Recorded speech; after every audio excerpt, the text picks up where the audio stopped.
I guess when I think of home, growing up in Connecticut, it's a small state. I think that's what's so cool about New England in general.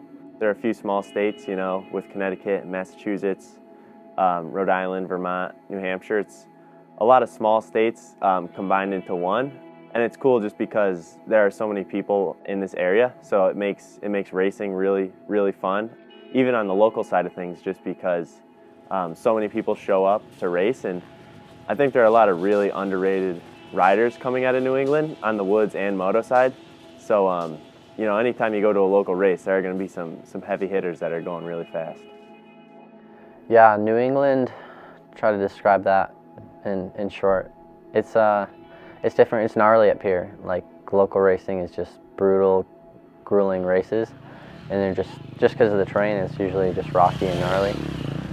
J-Day has made kind of an exception, and they kind of get groomed up and nice, but that is, even the racing is gnarly there, and it gets so rough. It's such a short track. So yeah, it's gnarly up here. So like I said, how I got into riding was through my dad. Yeah, he was a part of the local dirt bike club, the Berkshire Trail Riders, and Josh's father was also a part of that. So they would ride together and work on trails and put races on.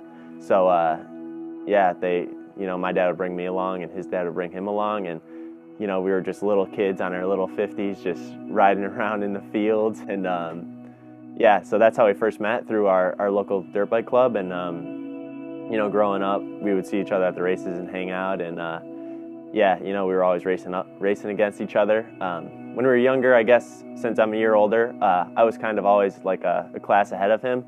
But once we got into big bikes more, we were always racing against each other. And it was just cool. We were just little kids just running around, getting in trouble, doing all that fun stuff. So it's pretty cool to see, where we were and how far we've come. A lot has to do with trail jesters, obviously. Ross has always had a big interest in ISD, so we just raced locals up until that point.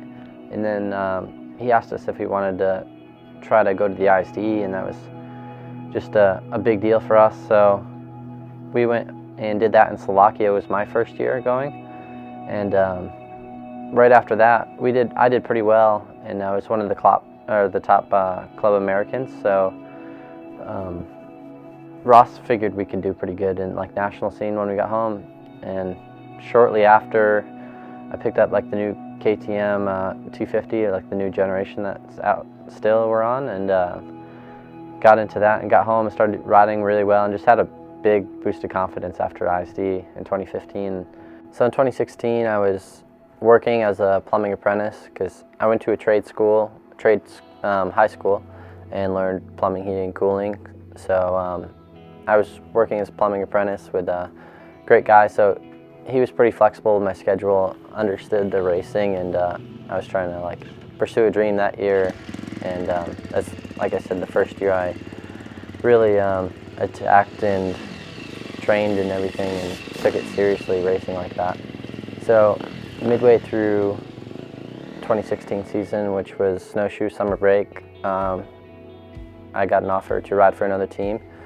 And at the time, like I said, I was working at home, and I kind of just told my boss that I had to pursue the opportunity and see where it took me, and he was really cool about it.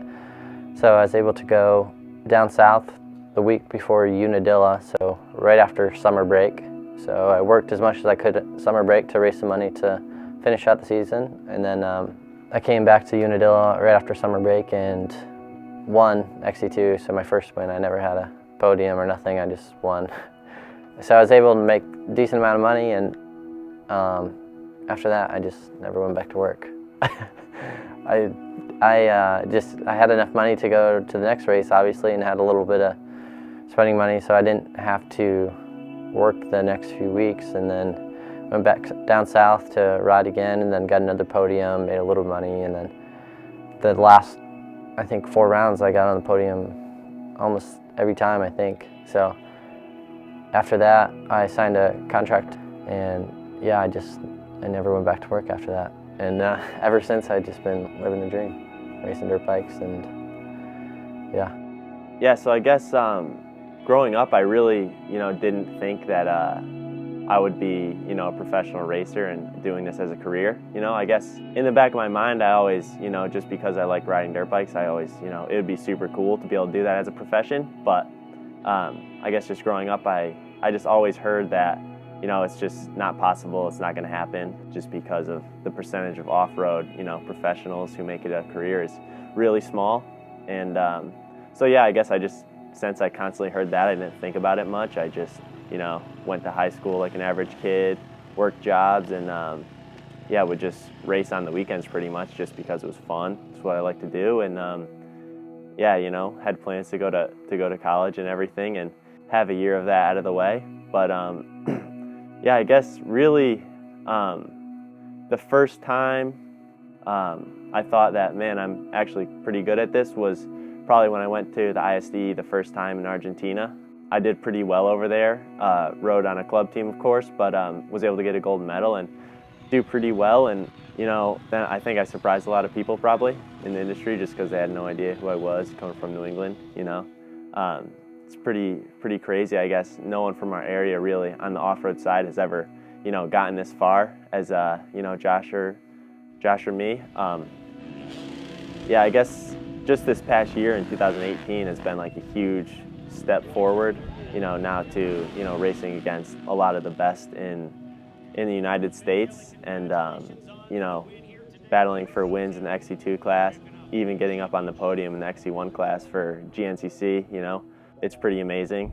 Hard to really wrap my head around it all, but yeah, I'm just really happy with my progress, and I hope to keep the ball rolling and keep building. Perfect. Good? Perfect. We'll end with that. That's awesome. All right.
This corner? No.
Well, I'm taking the lift up to the top of the mountain. I'm gonna shred my board, the Whammo board. Top of the mountain there, so gotta get there first.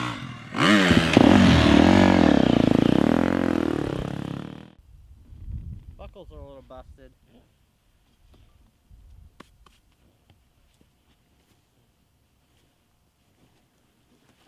Oh.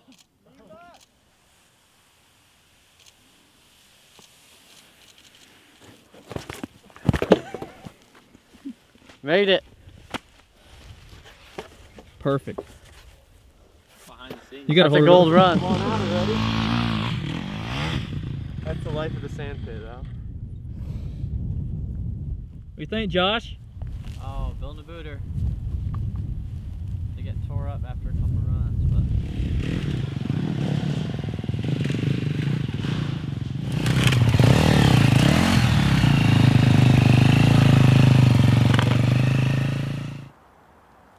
You see me? Yeah, you're camoed in though. Hiding.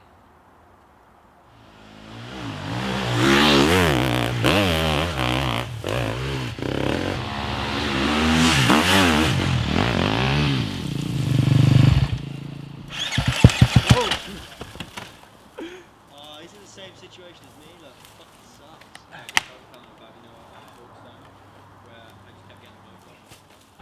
I think you're hiding out. We're looking for you. No, I'm in here getting shots.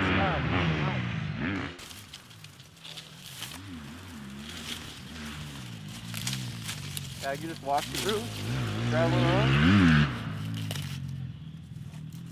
Just be, yeah, you can be walking out, getting it ready.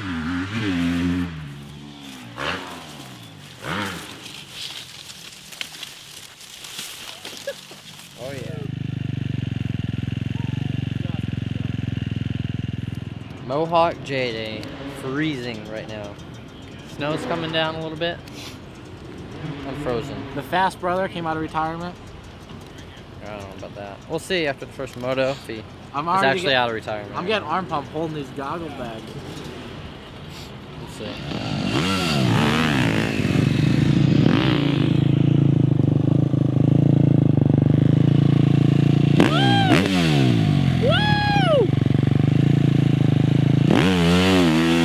Got a little sandy there.